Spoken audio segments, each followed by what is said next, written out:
Sam Howell takes command of the Patriots defense and much more on this edition of Commanders Gridiron Report.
For real, we don't know how to act. Yeah, I'm pointing out facts. If I point a finger, that's point of attack. Good point, who's next? Flag on the plate, now I'm causing them death. We bet on ourselves, so what you expect? A die-hard fan, never live with regret. Yes, sir. Go to my neck. Go to my neck. Burgundy flex. Who wants the smoke? We bringing it home. Be my guest. Be my guest. Look how we step. Who we got next? Who we got next? Step on the right. Step on the left. Who do we rep? Commanders. Where's my soldiers? Right side. Commanders. Where's my soldiers? Left side. Commanders. Where's my soldiers? Watch the middle. Commanders. Where's my soldiers? High off the way that this sound, they turn up as soon as they feet the ground. I am not playing around. I hit them, I bet that they feeling me now. Welcome, one and all across the nation and around the world. I welcome you all to episode 10 of the Commanders Gridiron Report.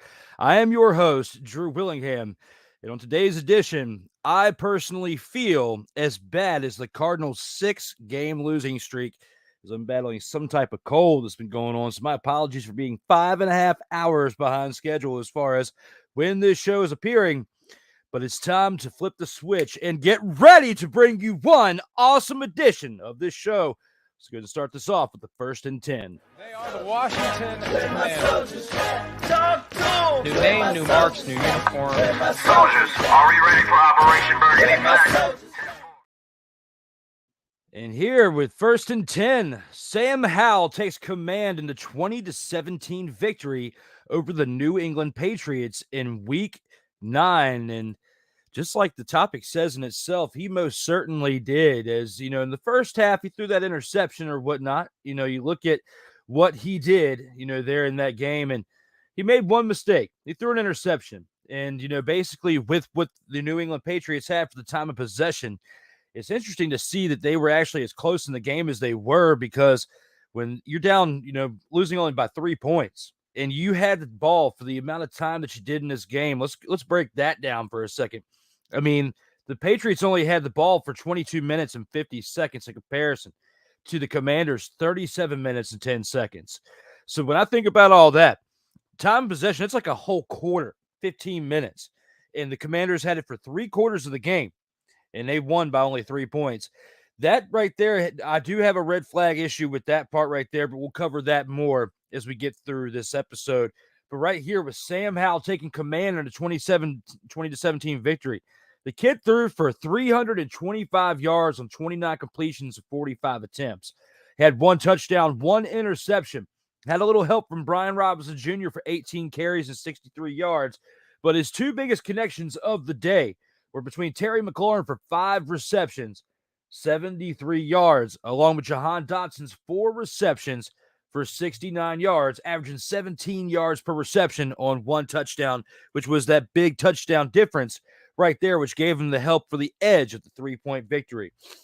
Now, of course, Joey Sly definitely kept him in there with 2 field goals as well. You know, with what he did, he was perfect on the day, 2 of 2. 37 was his longest, but he did contribute to 8 points between those 2 field goals. as well as the rushing touchdown from Robinson and the reception touchdown from Jahan Dotson, adding the extra points on those as well. So great collaborative effort right there. Mickey Delaney's in the house. Well, I'm glad that you are here, Mick. I appreciate you. Said shared the show. Thank you very much. I appreciate that as well. Feeling a little bit better. Got to give a shout out to Chunky Soup, Spicy Chicken Noodle, as well as Little Debbie Christmas Tree Cakes for the sugar action to give myself a little bit of a boost for this 30-minute episode right here, talking Commanders Gridiron action. Now, when it comes to the Commanders right there, again, Sam Howell stepping up, looking poised in this game, 325 yards. The Patriots fall to 2-7, but we'll definitely cover that more here with the Burgundy Flex review as we take you into a more overall view of this game right here. Go to my neck, Burgundy Flex. Pour out the smoke, we bringing it home. Beat like that. And here with the Burgundy Flex review, right here, we look at the highlights from the Week 9 contest. And basically, the biggest highlights that I have for this game right here when it comes to the Commanders, you got to look on, Terry McLaurin, 5 receptions, 73 yards, along with Jahan Dotson's 4 receptions, 69 yards, and that touchdown that definitely sent it over the edge. But, Brian Robinson's touchdown was a 9-yard touchdown run, which gave them the edge right there at the beginning of the game as they were up 10-0 in the second quarter, just a few minutes into the second quarter. The Patriots would answer and rally back a little bit as Hunter Henry would have a 14-yard touchdown from Mac Jones to make it a 10-7 game. And then right before halftime, Ramondre Stevenson had a 64-yard touchdown run, which would give the Patriots a 14-10 lead at halftime. Coming back from halftime, there's a field goal by the Patriots to give them the 17-10 edge over the Commanders, as having that one touchdown lead. But from that point forward, the Commanders would take command and bring this game back within reach, as Sam Howell would show up in the second half in that third quarter and throw a 33-yard touchdown dime to Jahan Dotson. And a Joey Sly kick would tie this game up at 17-all. And then with 1:49 left in the third quarter, Joey Sly would add another field goal to his repertoire with 30-yard field goal to take it to a 20-17 victory over the Patriots because there was no scoring in the fourth quarter. So looking at this game, a lot of the action was going on between the first 3 quarters of the game. How ironic that the Patriots had the ball for a total of an entire quarter, and there was no scoring in the fourth quarter, yet there was scoring throughout the first 3 quarters. So with the Commanders, they definitely right here, there's some things to learn from. Reviewing this game right here, looking at the fact that you're showing up for 3 quarters of the game, that's great. But the fourth quarter, you need to bring it home a little bit more because you can't keep winning games by 3 points. The Patriots got lucky against because they have definitely been playing terrible this year, which is why they are now fallen to 2-7 on the year. But, you got to look at that defense the Patriots have. They have a better defense than what this team has established throughout this year. I mean, the games they're losing are pretty close. They just have a bad streak going on right here. When you look at what old Bill Belichick's looking at, there's a good chance that those rumors about Bill Belichick leaving the New England Patriots at the end of the season might come into fruition. And there's been some rumors recently about him possibly coming to the Commanders and possibly Bill Belichick being traded to the Commanders. The last time I recall there being a trade involving a head coach in the NFL, it was when John Gruden was traded from the Oakland Raiders to the Tampa Bay Buccaneers. And it ended up working out pretty good for the Tampa Bay Buccaneers as John Gruden brought them a Super Bowl. That was when Tony Dungy, was fired, ended up going to Indianapolis and still getting a Super Bowl ring there. But when you look at the fact that John Gruden got traded and brought Tampa Bay a Super Bowl, if that were to actually happen, the chances for the Commanders hoisting the Lombardi Trophy for the first time in over 30 years would increase. Not saying it'll happen, but the chances will increase because when it comes to the Commanders, they have a better built team right now overall than what the Patriots have because you actually have a distinguished, determined, and future quarterback there with Sam Howell as long as you keep him healthy. But he's taken way too many sacks as the kid took 41 sacks through the first 8 games of this season. When you look at this past game right here, they gave up 3 more. So the kid's taking 44 sacks in 9 games. It's a lot. And he's on pace to beat David Carr's record that he set back in 2005, or was it 2002? I don't know. Let me know in the comments. Getting the years confused. I think it was 2002 when David Carr set the sack record for the Houston Texans, but for the entire league of the NFL. But it's not looking good for that if he keeps taking shots. But they're improving, though. The offensive line has improved because they're not giving up nearly as many sacks. But still 3 sacks in one game is quite a bit. So they definitely need to tighten that up when it comes to that ship over there in Washington. Well, that'll do it for the Burgundy Flex review. We're going to go ahead and take it into our first commercial break. And when we come back, we'll take this into the Soldiers of the Week segment. I'll see you guys back here in about 90 seconds.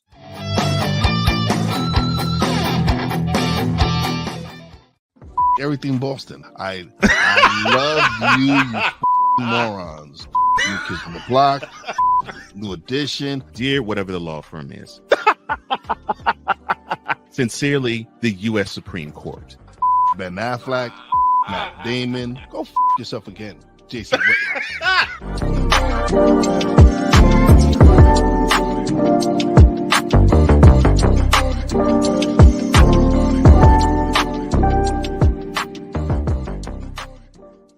Oh, yes.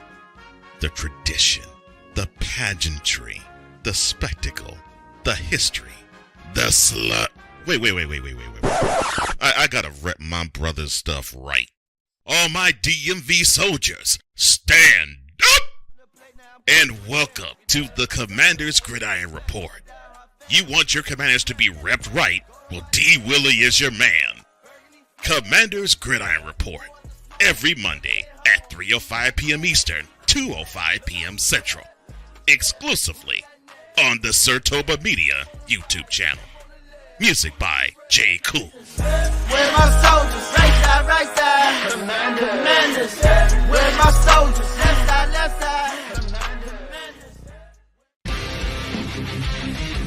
Sertoba Media, where the struggle is real to be awesome.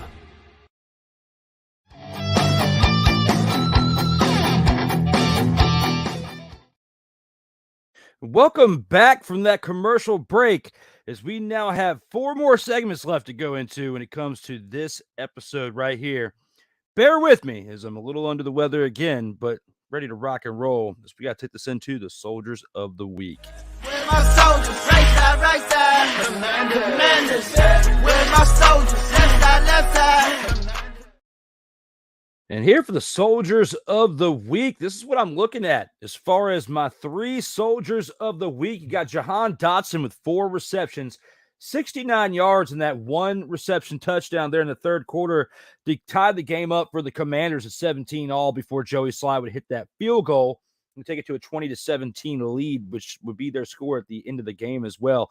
Sam Howell, 29 of 45 completions on attempts, 325 passing yards, 1 touchdown, 1 interception, along with Jamin Davis with 4 tackles and 5 assists, basically being a part of 9 defensive plays, which would keep the Patriots to 17 points. Oh, Mac Jones of the Patriots would only muster 220 yards on 1 touchdown, 1 interception, 24 of 44 when it comes to completions per attempts. He's Mac and Cheeing it up. He's looking like Bunker Stayfield over there for Tampa Bay, but I can't say so much about Bunker Stayfield.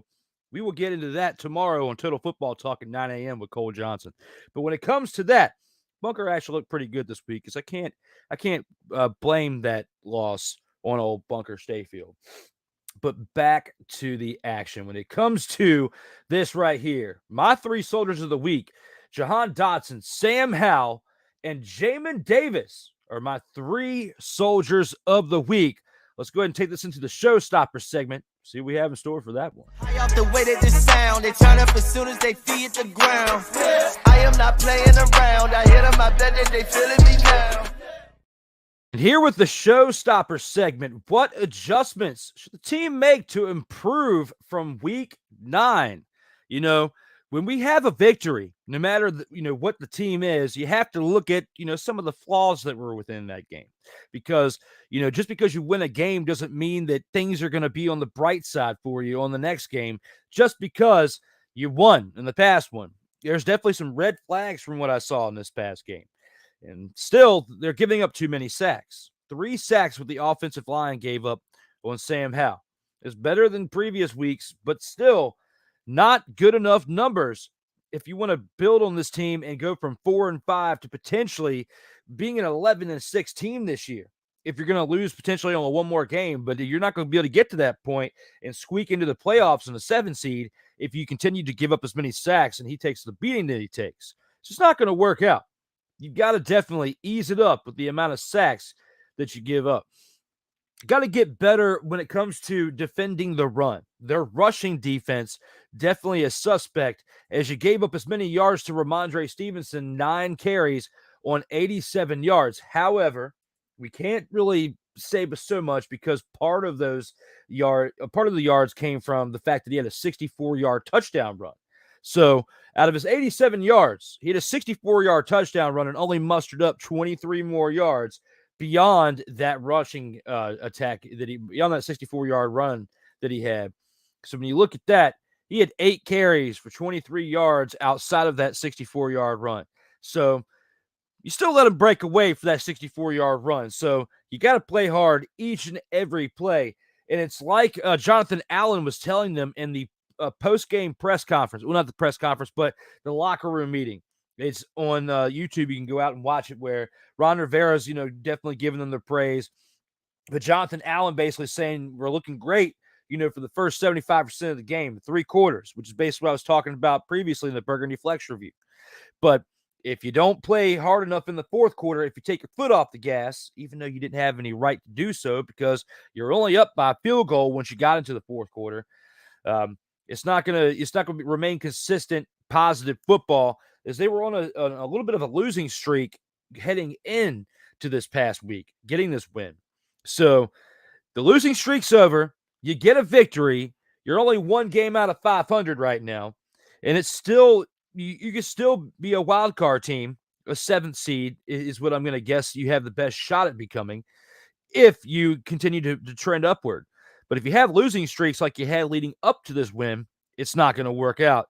And they're going to blow up this thing in the offseason anyway, regardless of what the positive or negative outcome is for this year. Only way Ron Rivera stays as the head coach of this team is if the Washington Commanders win the Super Bowl this year, and that's not happening. It's not happening in 2023 for this season at all.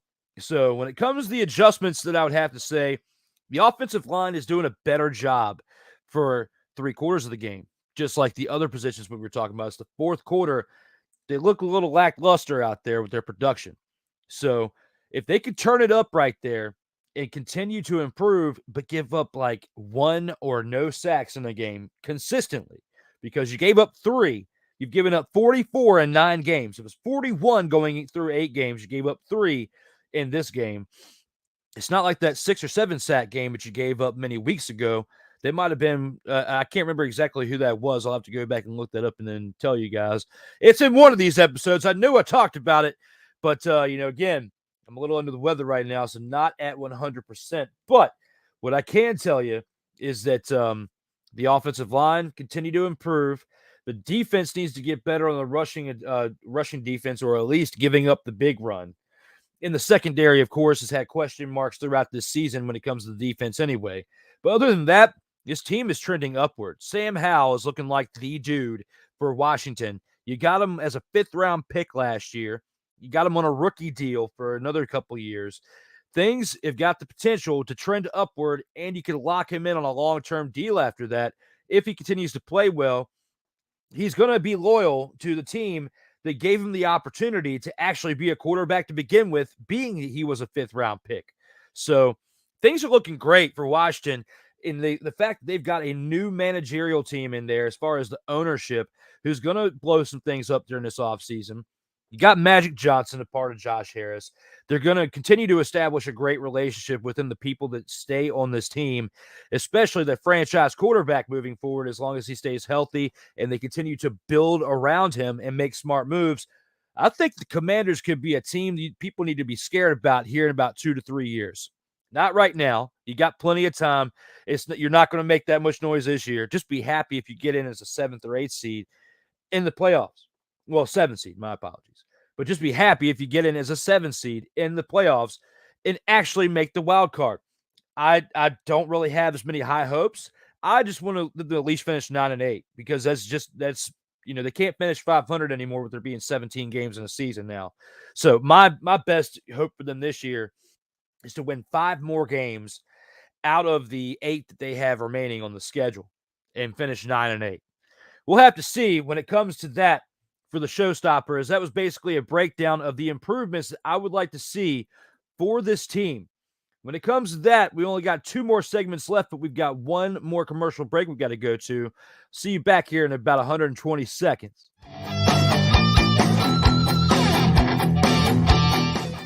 Football, and more football, you say? Well, tune in to Total Football Talk. Join your hosts, Drew Willingham. You were playing like a dumpster Pelican quarterback. And Cole Johnson. It sets up a possible play action. Did you hear that, Dak Prescott? As they take you through all the paces, both on the field and in the boardroom, of Total Football Talk. Every Tuesday at 4 p.m. Eastern, 3 p.m. Central. Exclusively on the Sertoba Media and the Comey Media Incorporated YouTube channel.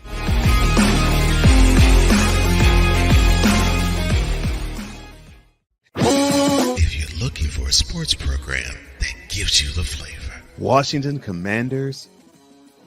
Really? This whole thing stinks to high heaven. That pulls no punches. Thuggish act by a thuggish actor. That gives you some humor. Praise everything LeBron does and never criticize it. If you want a show that gives you good times, then this is that show.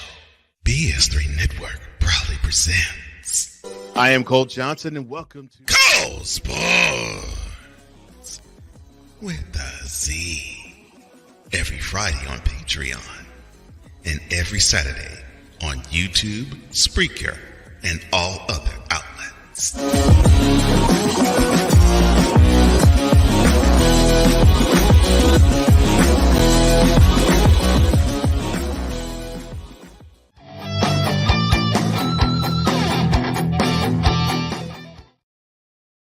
And welcome back to the Commanders Gridiron Report, as we are back from our commercial break.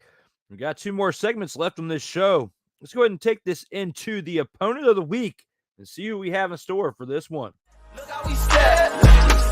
Who we got next? Step on the right, step on the left. Who do we rep? And here for the opponent of the week next Sunday, the Commanders travel to Seattle to take on the Seattle Seahawks, who are 5-3 right now. And based on what they've done recently, the Seahawks are definitely a little wounded as they are on a 1-game losing streak, falling to 5-3.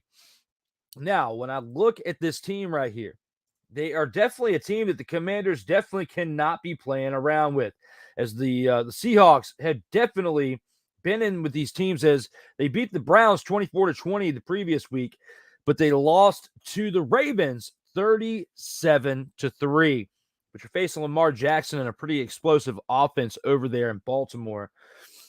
Before that, you beat a dumpster Pelican team in the Seahawks 20-10, that being the Seahawks, and they lost the week prior to the Cincinnati Bengals, which was part of the Cincinnati Bengals winning streak that we now have. They were seeing, along with the fact they beat the Giants and the Panthers. So, I mean, they're beating teams that aren't really all that great, except for the Lions. They beat the Lions 37-31 in overtime on September 17th, and they lost to the Rams. And we know how bad the Rams have been playing this year. So, for the fact that the Commanders the games they've been losing, they've been pretty close except for that one. Okay. Overall, this team is a lot better than their record that they're showing it. 4-5 right now without a bye week too. It's coming. It's coming pretty soon. But when it comes to this game right here, the Commanders have a really good chance of making the Seattle Seahawks continue that losing streak to 2 games now after this Sunday. Geno Smith definitely has shown flashes of the old Geno Smith in the past, with turnovers. You look at this game against the Ravens. He had a 1 turnover game with the interception, but he was 13-28 for 157 yards. If the Commanders can command him on that side of that defense, who's now without Chase Young and Montez Sweat. However, Chase Young has been injury-riddled throughout the course of this past year or so. So it wasn't like you were missing, that much, except for when he just recently started to get better coming off of that injury. Montez Sweat, same thing. So now is your opportunity if you're going to see what you have as far as your equity going forward with this team. You got rid of 2 big names for draft picks. You got some great draft capital for next year overall with what you've established. And then you can see throughout these next 8 games what you got on paper with this team. You already know Sam Howell is a dude. Sam Howell has been showing up and getting better each and every week, having growing pains in certain games, but improving and making adjustments each and every week. He's still young, and it's going to take some time, and he'll get better. And this team will get better around him when they make those moves. So in the next 2 to 3 years, we have a real serious team right there in Washington with a new head coach, possibly the hoodie. I hope not, especially if he runs the team like he has this year, 2-7 over there in Patriot land. Plus, this is too much pressure to put on the team to got to get that one more Super Bowl ring to, beat Tom Brady or whatnot, get the 7 rings as a head coach, although he does have 2 more in New York as a Giants defensive coordinator. So technically, he already has more than Brady, but that's neither here nor there. But since Tom Brady, he hasn't gotten one, and Tom Brady definitely got one without him that first year in Tampa Bay. So who knows? But this right now, talking about the opponent of next week and not next year, is the Seattle Seahawks. And I feel like the Commanders have a really good chance of beating them this week when you look at the fact that Geno had 157 passing yards and interception and was 13-28 on that for completions for attempts against the Ravens. Lamar Jackson was only 21-26 for 187 yards. The difference was he didn't turn the ball over. As well as you had a running game right there for the Ravens that day, 9 carries and 138 yards for Keaton Mitchell. And that's the biggest contributor right there for the Ravens. But you also, Lamar Jackson ran it 10 times for 60 yards as well. Gus Edwards also showed up a little bit as well too. So looking at this game right here, the Seattle Seahawks are suspect when it comes to that running game, which is something that the Commanders have not been the strongest on this year. Brian Robinson's had flashes. Brian Robinson Jr. has had flashes in the past in this year, but not consistently because that offensive line cannot give him the gaps to run through in order to make it happen when it comes to the running game. It's had to be all on the shoulders of Sam Howell, who's throwing between 40 and 55 passes per game. You got that right. You heard me right. Between 40 and 55 passes per game. And through these past 9 games, it's taken 44 sacks. Can't say it enough. So if he keeps taking a beating, the positive stuff's going to change potentially if he takes 1 too many hits. And they gave up 3 sacks this past week. So they need to improve on that against the Seattle Seahawks, who have a suspect offense led by someone who has been suspect over the past 10 years. And that does it for the opponent of the week when it comes to this Sunday. Let's go ahead and take it into the final segment of this show, and that being the final drive. We bet on ourselves, so what you expect? A die-hard fan of a never regret. Yes, sir. And here with the final drive, right here, the Commanders Gridiron Report final drive. Let's see what the comments say right here. Hawks will kick the Commanders' ass, says Mickey Delaney, out there in the YouTube feed. Well, Bishop Bullwinkle says this. Hell to the no, to the no, no, no, no. Hell no, to the no. Just rattled off why they won't whoop their ass, okay? They will probably, keep it close, okay? And they could beat them. But will it be a whooping? No. So if you think it is, you need this. Stop it. Get some help. That's how it is. Especially when you got to throw old Brucey in there to say this on top of it. Yippee-ki-yay, motherfucker. And if you don't like it, Stay off the weed. followed by this. You should know your role and shut your mouth. Because some people You can't handle the truth. now. Acknowledge me. Absolutely. And that is mixed comment right there, followed by Drew, slow your roll and stay in your lane and know your role. Well, that was actually before I told you that. So when it comes to that, Mick. That's terrible. Absolutely. Now, people. Let me talk to you. Right here for this final drive. It's been one fun episode right here, considering the circumstances. I've been on PTO from my full-time job for the past 8 days. And got a lot accomplished throughout the first 6, but the past 2 days have been under the weather, and yesterday felt like crap. Today, much better. Thank you to Chunky Soup. I've had like 4 cans of that in the past 2 days, and luckily I like stocking up on it when they have the sales just because the stuff's good. And I got a bunch of the spicy ones, so it's been knocking all the congestion out of my nose. And my fever broke earlier today. Just been sleeping as much as I could, which is why this show started 5.5 hours later than what it normally does. So I apologize for that. But I wanted to be able to deliver, and I also didn't want to shortchange you when it came to what I usually deliver when it comes to this show. And now I've got to go back to chilling and watching tonight's game, as I've got the Monday Night Football game paused right now, or recording or whatnot, so I can get stay up to date with the latest action for the Monday night game. It's probably going to be a snooze fest. But Monday night game is definitely on the TV. Let me see what the actual score is right now so I can give us a live update when it comes to this Monday night game. 14-0. The Chargers are up over the New York Jets. Told you we weren't missing much, but I'll be able to watch those first 2 scores as I've got it recording, and I'm going to check it out here in a few minutes. Other than that, guys, we got one more comment. Oh, it's just Stream Elements to say, subscribe now and never miss out on new content. Well, guys, thank you so much for tuning in to episode 10 of the Commanders Gridiron Report. Tomorrow will be Total Football Talk at 9 a.m. with myself and Cole Johnson, the 3-hour show from 9 a.m. to noon. Then I start my regular week journey. I'll announce it now, and I'll repost this at some point this week. There will not be an episode of D. Willie in the evening this week, as that show is primarily recorded ahead of time and then streams live on Thursdays. I'm just not feeling up to it this week. And I had to take care of myself this week and rest up today and yesterday. So it's not happening because I got to get ready to get back into the work grind or whatnot. But we'll be back next week with the Commanders Gridiron Report for episode 11 to recap this matchup against the Seahawks this upcoming week next Monday, as well as, again, Total Football Talk will now be on Tuesdays at 9 a.m. with Cole Johnson. So I'll see you one more time this week. It'll just be tomorrow morning. And then a week from this Thursday, next week, will be episode 8 of D. Willie in the evening. So thank you guys so much, as always, for tuning in. I greatly appreciate your support out there for Showstopper Media, as well as Team MBS Media, A7BN Sports, and those of you out there from other networks to collaborate with me on a regular basis to make this all happen for Showstopper Media. Even on days when I'm not here, there's others contributing to the brand.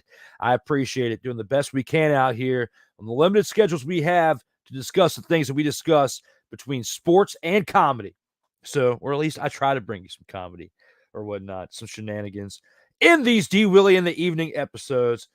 But as always, we've only got one more thing left to do when it comes to this show right here, is we have to look at one badass outro.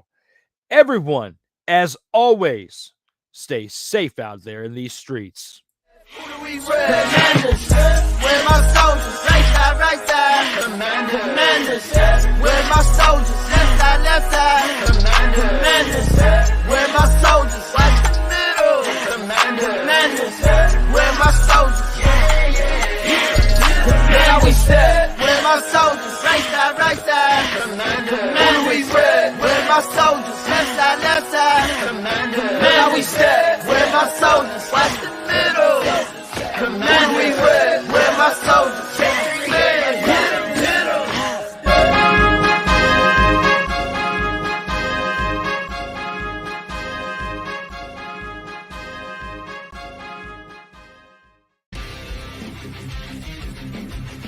Sertoba Media, where the struggle is real to be awesome.